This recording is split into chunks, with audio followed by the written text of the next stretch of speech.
প্রথমে কয়েকটা আলুর খোসাগুলোকে ছাড়িয়ে নিয়ে এইভাবে সামনের একটুখানি অংশ কেটে নিয়ে ভেতরটা পরিষ্কার করে নিচ্ছি। এরপর সবকটা আলু ধুয়ে নিয়ে নুন হলুদ মাখিয়ে কড়াইতে সর্ষের তেল গরম হয়ে এলে এক এক করে সবকটা আলু ভালো করে মিডিয়াম ফ্লেমে ভেজে নিচ্ছি।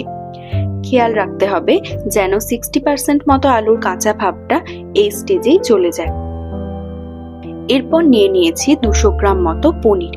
পুরোটার প্রয়োজন হবে না, তাই মাঝখান থেকে অর্ধেক করে নিয়ে গ্রেটারের সাহায্যে গ্রেট করে নিচ্ছি। দিচ্ছি বেশ কিছুটা কুচনো কিশমিশ, অল্প ভাজা মশলা, ঝাল বুঝে কাঁচা লঙ্কা কুচি, সামান্য নুন, 1 চামচ মতো চিনি আর অল্প ধনেপাতা।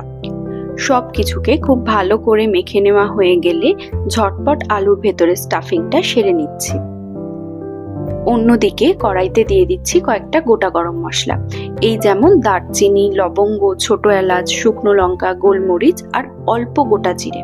হালকা নেড়ে নিয়ে একটা বাটিতে 1 চামচ হলুদ, 1 চামচ কাশ্মীরি লাল লঙ্কার গুঁড়ো, স্বাদ বুঝে ঝাল লঙ্কার গুঁড়ো একটু, ধনে গুঁড়ো 1 চামচ, সামান্য জিরে গুঁড়ো আর গরম মশলা জল দিয়ে মিশিয়ে একটা পেস্ট বানিয়ে নিচ্ছি।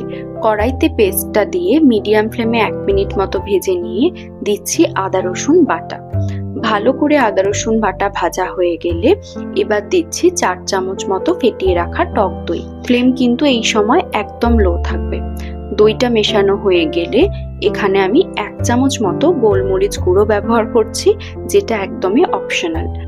এরপর পরিমাণ মতো জল অ্যাড করে এক এক করে আলুগুলো দিয়ে মিডিয়াম ফ্লেমে ঢাকা দিয়ে ওই 10 মিনিট মতো আলুগুলোকে সেদ্ধ করে নিলেই তৈরি আমাদের নিরামিষ স্টাফড আলুর দম। সামনেই পুজো আসছে, নিরামিষ দিনে এই রেসিপিটা বাড়িতে একবার ট্রাই করতেই পারো। আর আমাকে অবশ্যই জানাতে ভুলো না তোমাদের কেমন লাগলো। ভালো থেকো, সুস্থ থেকো। আবারও আসবো নতুন ভিডিও নিয়ে খুব তাড়াতাড়ি।